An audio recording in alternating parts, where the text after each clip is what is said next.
What's up, Alchemist? Welcome back to the channel. Today we're here with more Remnant 2, and today we're going to be diving into all things archetype. So whether you are a first timer or you're a veteran looking to refine your knowledge, today's guide is the ultimate breakdown for all archetypes in the game. We'll be covering the starting archetypes, the ones you can unlock. This will be just really high level overview. I'll be putting out 13 more videos after this that will go into more detail about every single archetype out there and their playstyles, how they work, and all their mechanics. So there's a lot to jump into, so let's dive right in because let's not waste any more time. First thing we're going to go over is our starting archetypes overview. And in Remnant 2, your choice of the archetype matters way more than they did in the first game. Each archetype will come with unique loadouts, perks, skills, and its own progression path, which is really the traits. While you're not locked into your choice permanently, once you hit level 10, you will be able to choose a second archetype, but your starting archetype will determine your early playstyle.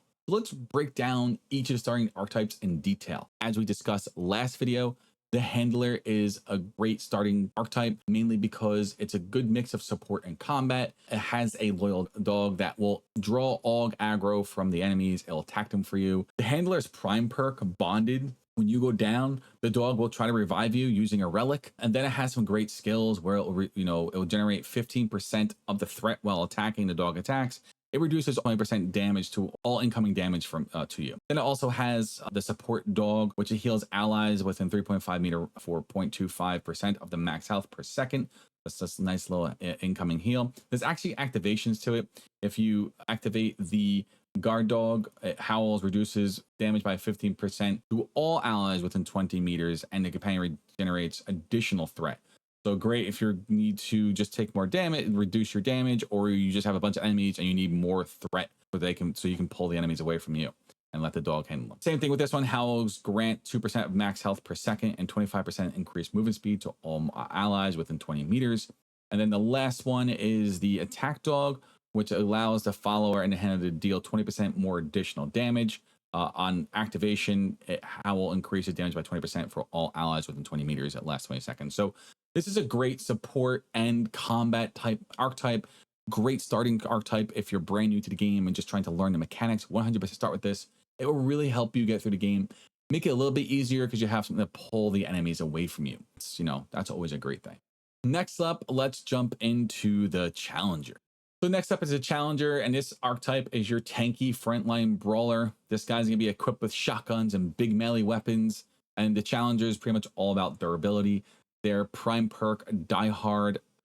Upon taking fatal damage, the Challenger brushes off death and returns to battle, which is not bad if you're, if you want to go in and have like a second life as you're playing throughout the game. Nice if you have in the middle of a boss fight, you don't have to worry about your dog running over to get you, or if your dog is down, the dog can't res you. Nice little perk to have. Does give you extra little benefit, maybe starting on veteran or something. Then it has some good active abilities like War Stomp, creates a high impact tremor that deals 150 damage, an additional stagger, and a forward cone up to 7.5 meters, and deals damage in all directions at point blank range. So great if you got enemies coming up at you and you just need to dagger them, get them off their feet, and maybe, smack them in the face with your big iron greatsword or something. They also have Juggernaut. Juggernaut becomes, this is actually a really nice abilities. You become nearly unstoppable. You gain 3 stacks of Bulwark, which is a nice defense. Increases your defense by 7% for each stack.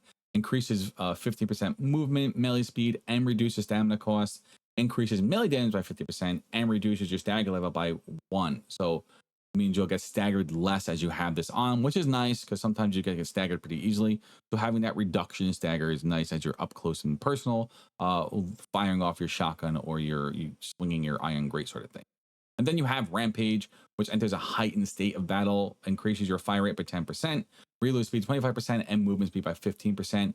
As you kill and deal significant damage, grants 1 stack of Rage, which increases range damage by 2.5% up to 10 stacks.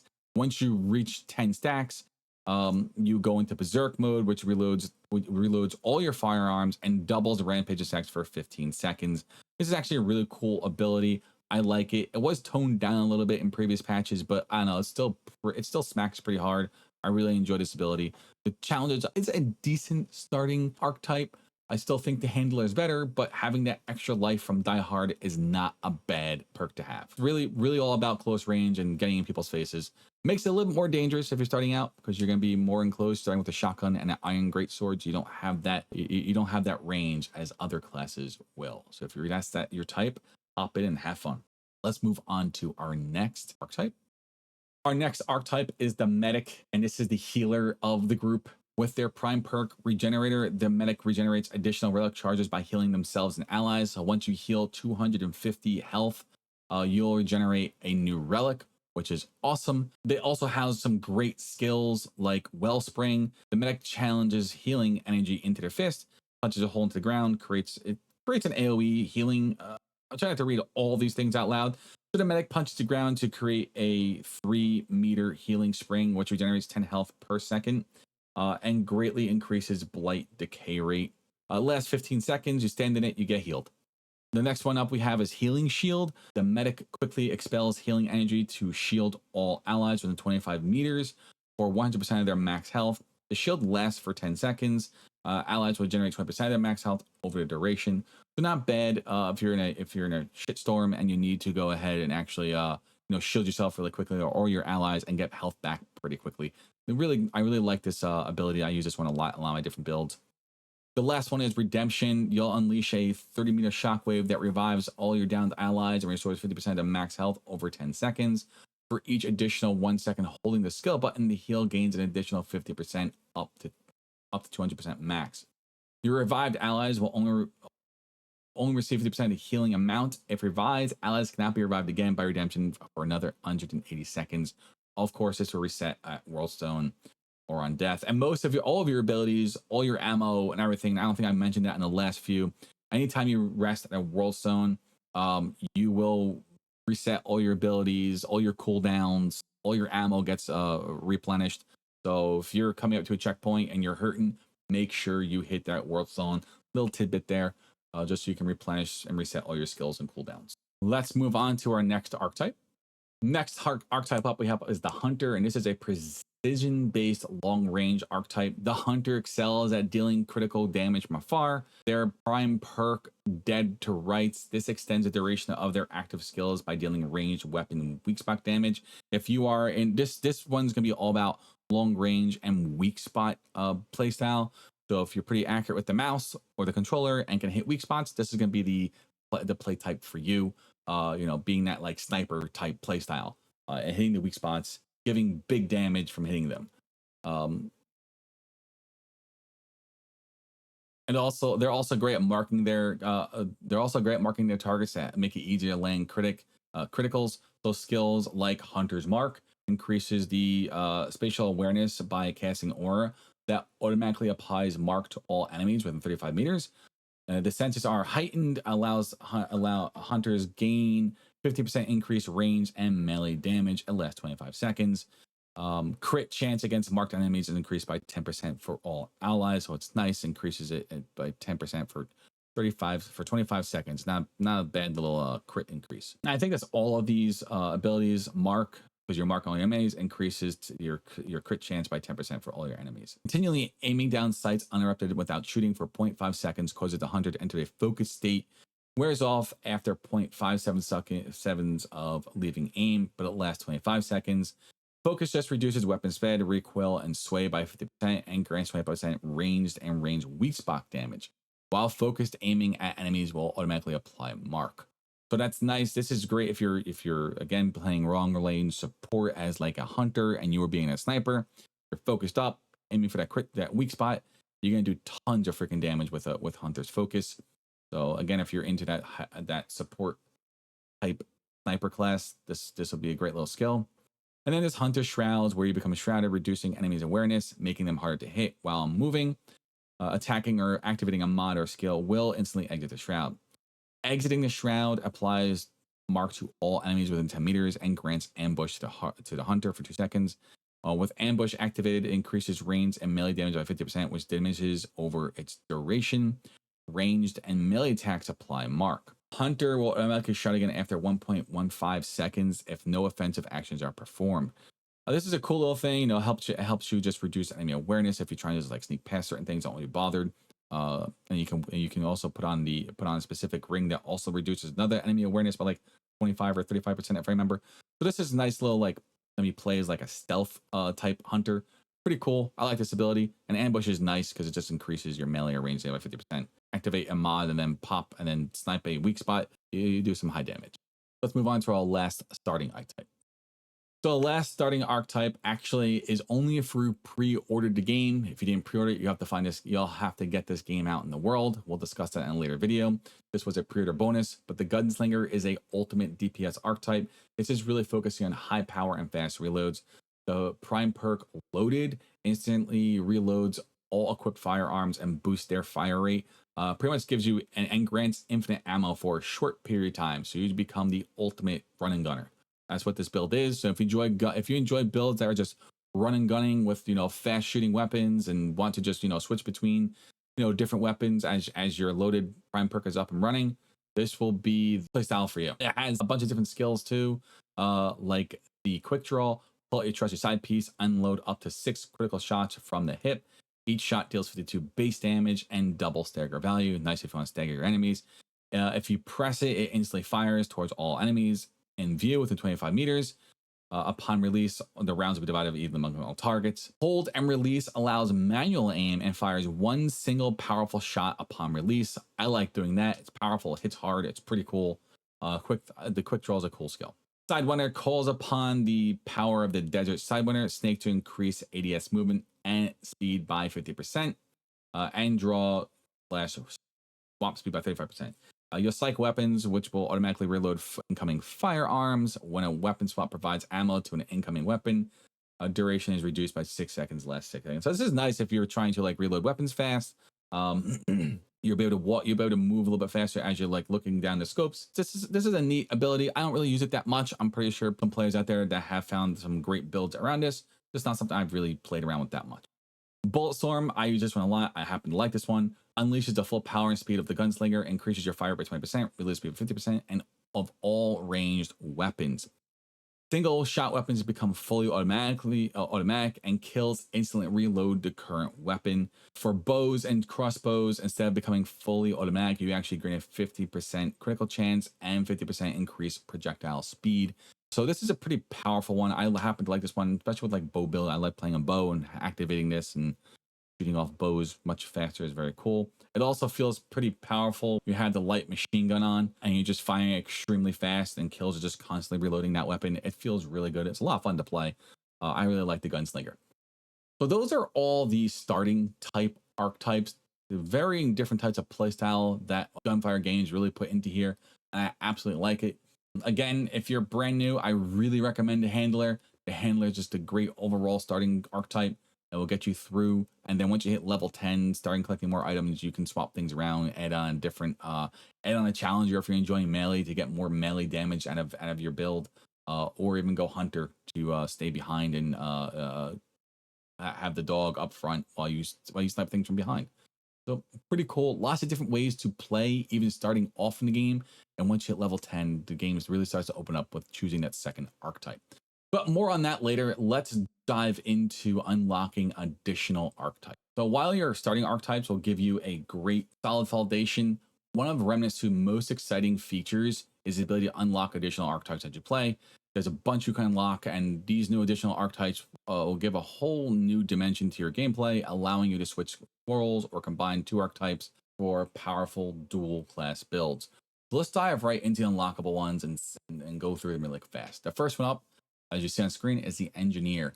The Engineer is a master of heavy weapons and turrets. You'll unlock this archetype by exploring the fog-covered areas in the Rood and finding the necessary crafting materials. Their abilities include Vulcan turret, flamethrower, impact cannon, which let them dominate battlefields with unautomated firepower.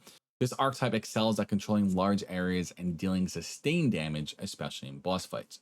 For the prime perk, I love their prime perk. High Tech allows the Engineer to power up their heavy weaponry for increased damage. And what this is actually overcharges your turrets to give them increased fire speed and unlimited ammo for a few seconds. I think it's like 60 seconds or something like that. It's pretty powerful. It's awesome. If you build into it, this Engineer can do some pretty nifty damage. And it's a pretty cool archetype to have. The first one up here is the heavy weapon, which is probably the mostly used heavy weapon, the Vulcan. You deploy a Vulcan cannon, which lasts until all ammo is exhausted. It's your basic, you drop down a turret, it shoots bullets at things. If you hold down the activation button for your skill, you can actually walk around with the turret, and there's rings and amulets that will increase your armor and whatnot by holding that heavy weapon, which is pretty cool. You double press it, the weapon will be claimed, and you return 75% of its ammo. I enjoy the engineer. It's a fun little class. The next other weapon is the flamethrower. If you're into making like fire builds, this is pretty cool to have and work the same way as the other turret. Nothing here that's crazy about it. And the last thing here is the impact cannon. I haven't really played with this one that much, so if someone has used this one more often, please comment down below because I might be explaining it wrong. But if I remember, it makes like a shockwave that enemies get close and kind of staggers them, if I remember correctly. But the engineer is a pretty cool class to unlock. It's fun to play. It's a pain in the butt to unlock when you're in a Rude, so but I'll make another video on that. Let's move on to our next archetype. Next one up is the Summoner, which is found in Yisha by acquiring the Faded Grimoire, which you can get by killing Wisp during the Blood Moon. The Summoner is all about summoning root creatures to fight for you. The Summoner's prime perk, Ruthless, dealing damage to their own minions causes them to work harder and deal more damage. Shoot your poor little minions that will then go out and do more damage for you. You're probably gonna want to level up the Handler to get their trait Kinship. You can equip it and not kill your minions in like one shot. So it's good synergy with the Kinship and the Summoner build. I'll get into traits in a later video. The skills that a Summoner has is that you can summon a bunch of different minions. The first minion is Hollow. You summon a Root Hollow minion to fight by your side, cost 50% of your max health as gray health, but will not kill the Summoner. You can only summon 2 of these. Then next was the Flyer. Same thing. You summon 2 of these, cost 10% of your max health as gray health. It won't kill you if you summon it. The last one's the Reaver. This is like the big tanky dude. He'll run around and just throw things at people and blow stuff and like these weird shards and blow things up. This will cost 35% of your health. You only can have one of these guys out. I wish you could have had 2 of them. That would have been awesome. They would have made the Summoner class a little bit better. Having 2 of these guys running around for you would have been so cool. Let's move on to our next archetype. Next one up is the Alchemist. This is unlocked in Lonesome after encountering a specific sewer monster. The Alchemist archetype specializes in buffing teammates with various vapors. Their prime perk, Spirited, allows the Alchemist to surpass the maximum active concoction limit. I think this was kind of replaced with the Brewmaster's Quirk, which is the amulet you can pick up, but you can combine the two and it makes it pretty powerful. The Alchemist will use skills like Vile Stone Mist, which will go ahead and grant you Stone Skin, which reduces all incoming damage of 25%, reduces stagger by 1, and greatly increases Blight build-up decay rate. It makes the target immune to stats effects and it lasts 15 seconds. If you press it, it slams a vial on the ground. If you hold it and release it, you can throw it wherever you want. So if someone needs to have Stone Skin, you can throw a vial wherever your partner might be. Frenzy Dust creates a mysterious vapor which lasts 10 seconds. This will increase your fire rate, reload speed, and melee speed by 20% and movement speed by 15%. It lasts 15 seconds. Same thing, you can slam it or throw it. The Living Will grants 5 health regeneration per second and protects against fatal damage and can revive down players. Revived allies cannot be affected by Living Will for 180 seconds. Of course, it resets the world soul on death. Again, slam it or release it. This is a pretty cool build. I've used it once or twice, but it's neat. I like it. It kind of like in place of the medic, I guess. Like I look at these and I see like I see the medic, I see the challenger with like Rampage and kind of like a Stone Skin, which is like the Juggernaut type deal. So it's pretty cool. It like pulls in different skills from other classes to make it its own. I don't know. I didn't really see any need for the Alchemist, but maybe it's your playstyle. More of like a support type class. Move on to the next archetype. Next one up is the Invader. This is unlocked in the end game world that you'll be able to find it in a specific area. I don't want to give out spoilers right now, but in the video of the Invader, I will go through it. The Invader is a stealth-focused archetype designed for hit-and-run tactics. The prime perk Shadow is casting Invader skill, leaves an after image of themselves, which distract enemies. So it's like a ninja type thing. It's the very focus on deceit. Skills like Void Cloak, which will automatically perfect dodge incoming direct damage for 50 seconds. Each auto evade reduces time by 33%, 100% on damage absorbed, and spawns a decoy for 3 seconds. Great if you have rings or amulets built around perfect dodge to increase different damage or what have you. So if you're not good perfect dodge, it just actually really helps. And that having a decoy is cool. Next one, I happen to like this one a lot. Wormhole warps the caster forward through space time. The next melee range damage in 5 seconds will deal 300% damage, counts as a perfect dodge as well. Holding the skill button will show the targeting device. If any enemy is directly targeted, the caster will emerge behind them.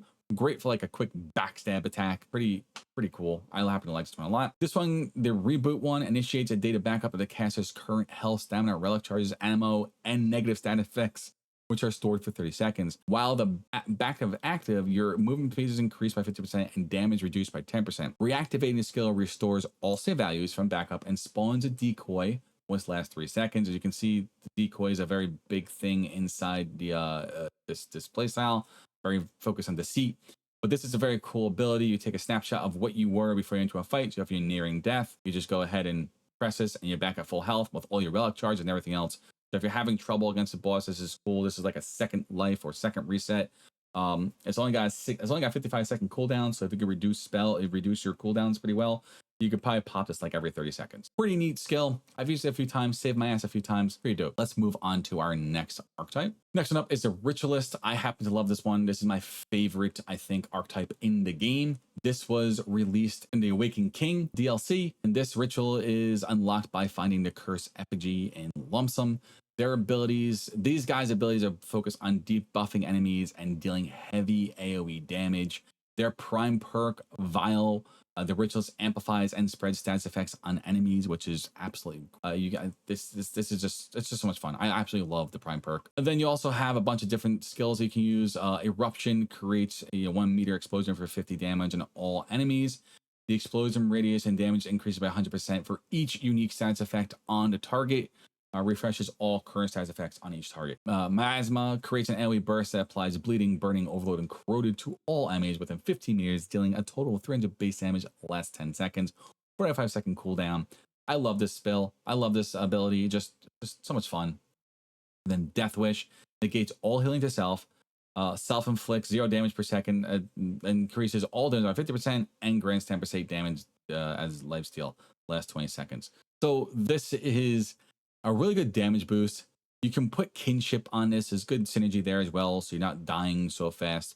Reduces the Death Witch damage a little bit because you're actually going to inflict damage on yourself per second. It doesn't list it here, but it's a good amount of damage as you're playing through the game. So having kinship on does help reduce that, and then having some like extra lifesteal build and whatnot helps reduce it. But overall, this is a great archetype if you want to just focus on stats effects and AoE damage. This is a fun class to play. Let's move on to the next archetype. Next one up is the Archon. The Archon is powerful. This might be one of the powerful archetypes. It's probably the hardest to unlock. You have to complete the game and collect very unique items to create the engram required for this class. We'll cover that in another video. But the Archon's prime perk, Tempest, generates passive mod generation and boosts mod generation further after activating a mod. So you can really use this archetype to make like a spam mod build, which is a lot of fun. So very cool. The skills are Reality Rune, conjures a 7 meter protective dome, which applies slow to any enemy or projectile that comes into it. Allies inside it gain 25% damage reduction and it automatically generates 50 mod power per second and lasts 15 seconds. This is great crowd control. If you have a swarm of enemies coming at you, drop this shield down. The moment they step into it, they get slowed down and you still move your same speed. You can just light things up pretty quickly. If you're having trouble with like an elite, drop it down in front of them and they'll get slowed down, making them much easier to deal with. I really like this ability. It's a great support ability and just has some good functionality around it. Chaos Gate conjures a 7 meter unstable zone, which grants stacks of unbridled chaos. Lasts 20 seconds. You'll gain a 0.7% to all damage dealt and receive 0.3 damage taken. Stacks up to 50 times. Having any stacks grants 10% mod generation. This is great if you are just looking to make like a berserker build. You're going to deal more damage, but also take more damage. So it's a pretty cool build. Very neat. You will get your ass kicked It's very neat with having Death Wish on. You can do a lot of damage, but you're also going to take a lot more damage. Really be careful with it, but very cool playstyle. The last one, if you're into like being a Sith Lord, it gives you this ability will last 30 seconds. And every time you use an ability, the duration is reduced when a Havoc form, especially ability, is used. So you can blast lightning tendrils from the Archon's healing, dealing 108.6 shock damage per second to the target. If you aim, you use a shield, and if you dodge, performs a blink evade that deals 100 shock damage to enemies within 5 meters. Has a pretty long cooldown. It's a very neat ability. I happen to like Havoc a lot, and there's really great ways to build around it to just do tons of damage and make cool lifesteal builds with it. So Havoc is a lot of fun. I enjoy this one. Again, the Archon is a great support role. It's great for buffing, constantly providing buff and mod power to allies, and really great to be building like mod spam builds. So if you're into mod builds and you want to be able to spam them, this is probably a good way to do it. Let's move on to the next archetype. Next one up is the Invoker. And the Invoker is an archetype that was introduced in the Forgotten Kingdom. They are a powerful spellcaster with their prime perk Visionary. This skill usage is more abundant in casting skills age to refresh abilities sooner. I think what that means is you actually get 2 skills per use. If you're playing the engineer, you just get more bullets. So instead of having 1 skill, you have 2 charges, which makes it nice. I love that. And they can also cast debuffs on enemies while granting positive buff to allies. This is kind of like your debuffer buffer class. Way of Quela, invoke a Quela to cast a tidal wave, dealing 150 elemental damage and conjuring a 30-meter rainstorm for 15 seconds. Allies inside the rainstorm gain haste. Enemies inside the rainstorm gain drenched for 10 seconds. And when they're drenched, they move their movement speed by 10%. Every few seconds, lightning strikes at enemies, dealing 300 base shock damage split amongst the drenched targets. So nice little AoE, reducing their speed and giving haste to your enemies, which is nice. Invoke Mirdia to heal all allies for 20% max health over 1.5 seconds and conjure a 20-meter forest growth for 15 seconds. After blooming, all allies in the forest growth heal 2% max health per second, and you'll gain 3% damage. That's a lot to read. Enemies inside the forest growth gain gloom, and gloom increases incoming elemental damage. So, hey, long story short, with this buff, it's a mouthful. It will heal your enemies for a certain amount while inside the forest, and will debuff your enemies, increasing elemental damage. So using this ability with a Ritualist will be pretty nice. Invoke the Way of Ledusa. This is going to infuse all of your range and melee damage with the power to apply Brittle, allowing the Broker to generate Sand Devils through damage or kills at last 15 seconds. Reactivating this skill consumes all the Sand Devils, generated and casts a 30-meter Sand Blast, dealing 100 elemental damage per charge, up to max charges. Brittle actually increases all incoming increases critical chance by 10% and critical damage by 15%. So that's a nice little boost to your crit chance and crit damage, but it has a very long cooldown.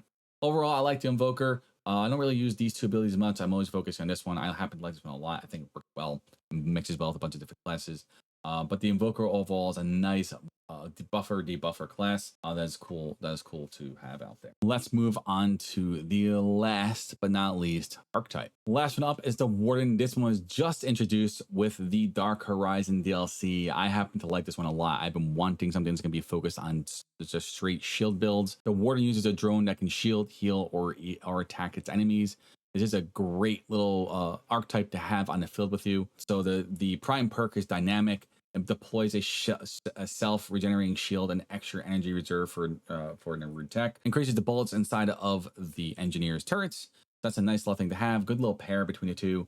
I really like this. This is probably like a support build. So if you're into support classes, this would be a good support class. You can use the Warden to shield. To explain this easier, because sometimes this stuff is a mouthful to read. It's going to go ahead and shield you every 2 seconds for 8% of your target's max health. After it uses all of its 100%, its 100 energy reserves, it's going to go dormant and recharge itself. If you store the drone while it's trying to restore, you will restore I think it's 25% faster. I remember, someone correct me, I don't remember what it is off the top of my head. But it will restore its energy much faster. So it's very, very nice. You can also pick what target you want to have targeted by single pressing the activation button. So if you're playing with co-op and they need to be targeted to get a shield, single press the activation ability and you'll be set to go. Drone heal, you're gonna bring out a drone. This thing is going to increase your relic speed by 10%. And when you're not at max health, the drone will consume 15 energy to heal you for a certain percent of the max health every 1 second. And the same works the same way. After you run out of energy, it goes dormant. You can target an ally if you want to heal it, or you can stow the drone to regain its energy faster. And the last thing is the combat drone. Again, will use 100 energy reserves to follow and protect its warded target. This will increase your range, increase your fire rate and your melee speed by 10%, and decrease firearm charge time. So if you're playing a bow build, it will reduce that firearm charge time by 10%. In combat, the drone attacks the warded target focus enemy, consuming 10 energy per barrage. Again, once you run out of energy, it will restore itself. You can choose a target to attack, stow the actual drone to regain energy faster. This is a good support, again, a good support class. I happen to like this a lot. Playing this with I think a summoner build that's focused on explosions and shielding. It's fun, probably could be better, but I enjoy it. It's my playstyle, so I'm liking it right now. So yeah, cool support. And that about covers it for all the archetypes that are out there. We'll go into some more information here in a second, but let me know what you think about below about all these archetypes. Which one are you going to be starting out with? Which one are you going after unlocking first if you're a first time playing Remnant 2?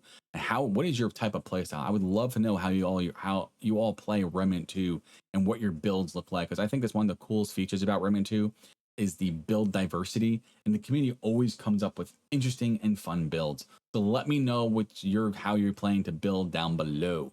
If you haven't already, hit that subscribe button. If you find this helpful and if you're enjoying it, make sure to like it. It does help the video get out more, and commenting helps that algorithm push it out further for other people to enjoy and find information if they're first timers into Remnant 2. Anyway, enough of that spiel. Let's jump into the next section of our archetype overview. Let's jump into our next section of archetypes. Our dual archetypes. I believe this is one of the more exciting features of Remnant 2, which is the ability to combine archetypes into dual class builds. This allows you to fully take advantage of 2 sets of perks, skills, and traits.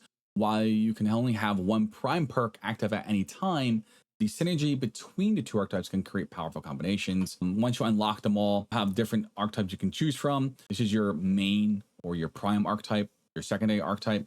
Your prime archetype will be the only one that lets you use the prime perk. Dynamic prime perk. After 10 seconds of not being damaged, a Warden generates a shield for 25% of their max health over 2 seconds, increases new base Neridian energy reserve for turret and drone by 50%. So not bad, very cool. I happen to like the prime perks a lot for a lot of different archetypes, but you only gonna have 1 prime perk active. So let's look at some popular, I guess, choice builds to consider. One of them would be the Challenger and Medic, which you see a lot out there in builds. The Challenger and the Medic is definitely a big one. This is if you want to be unstoppable frontline tank with some healing capabilities. Think of like a Paladin, I guess. You'll be able to soak up damage, heal your teammates, and keep the pressure on enemies. You can also do the Gunslinger and the Hunter. Oh, so I didn't cover that one, actually. Now I'm thinking about that. Let's cover that one really fast. Well, I'll cover that one later. The Gunslinger and the Hunter, which is a true DPS class in the game. She'll perfect take down bosses, large group enemies for distances, rapid fire. This is just like your run and gun with crit damage out the ass. So if you're into like this, being a sharpshooter, go for it. One of the ones I see a lot is you used to see a lot actually, would be the Handler and the Summoner. This is your pet class, controlling pets at battlefield, keep enemies distracted while you dish out the damage. It's a cool class. I've played around with it. Not something that I really cared for. But if you're a pet class, maybe you'll find a way, maybe you'll find enjoyment out of it. Just something that wasn't for me. I absolutely love the Ritualist and almost anything else mixed with it. I think the Ritualist and the Archon are a lot of fun to play. The Ritualist and the Challenger are a lot of fun to play. So the Ritualist overall is my favorite archetype. It's just brutal. I love the AoE. It's a lot of fun thing. There was actually an archetype I didn't go over. I want to go over really quick. There's the Explorer archetype, which you'll get once you beat the game. I haven't really played with this one, so I really can't talk to this one. So if someone who has messed around with the Explorer more, please comment down below. It's just a class that our archetype I just never really got into or played around with. It's more focused around like digging for certain things, and it's increasing your movement speed, looking for specific things in the ground that'll buff you up, and then increases treasure sense to reveal special items.